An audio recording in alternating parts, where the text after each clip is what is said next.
பாமக பொதுச் செயலாளராக இருந்த வடிவேல் ராவணன் நீக்கம் செய்யப்பட்டு புதிய பொதுச் செயலாளராக முரளி சங்கர் நியமனம் செய்யப்பட்டிருக்கிறார்.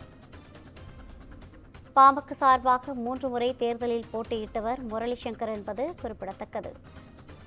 இதுகுறித்தான கூடுதல் விவரங்களை வழங்குவதற்காக நமது செய்தியாளர் இளையராஜா இணைப்பில் இருக்கிறார். வணக்கம் இளையராஜா, கூடுதல் விவரங்களை வழங்கலாம். வணக்கம் ரவீனா. பாமகவில் அன்புமணியின் ஆதரவாளர்களை நீக்கிவிட்டு தனது ஆதரவாளர்களை டாக்டர் ராமதாஸ் தொடர்ந்து நியமித்து வந்துள்ளார்.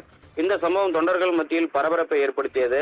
தொடர்ந்து பாமகவில் பொருளாளர் சமூக நீதி பேரவை தலைவர், 60 மாவட்ட செயலாளர்கள், 39 மாவட்ட தலைவர்கள் என 100க்கும் மேற்பட்ட நிர்வாகிகளை டாக்டர் ராமதாஸ் மாற்றம் செய்து புதிய நிர்வாகிகளை நியமித்துள்ளார். இதனைத் தொடர்ந்து திருவள்ளூர் மாவட்ட பொதுக்குழு கூட்டத்தை இன்று அன்புமணி நடத்த உள்ள நிலையில் தனது ஆதரவு புதிய நிர்வாகிகளுடன் டாக்டர் ராமதாஸ் தனியாக தற்போது தைலாபுரம் தோட்டத்தில் ஆலோசனை கூட்டம் நடத்தி வருவதால் பரபரப்பும் நிலவி வருகிறது.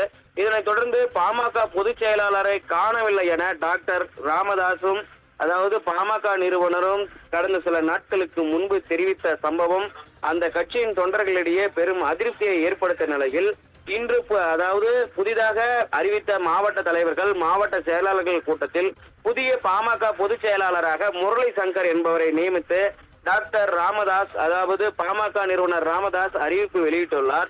ஏற்கனவே இருந்த பொதுச் செயலாளராக வடிவேல் ராவணனை நீக்கம் செய்து புதிதாக பாமக நிறுவனர் அதாவது டாக்டர் ராமதாஸ் தற்போது முரளி சங்கர் என்பவரை அறிவித்த சம்பவம் அந்த தொண்டர்கள் மத்தியில் பரபரப்பை ஏற்படுத்தியுள்ளது.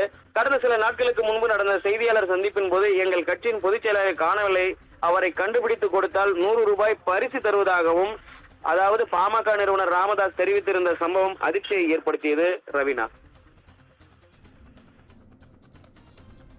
கூடுதல் விவரங்களை வழங்கியமைக்காக நன்றி இளையராஜா.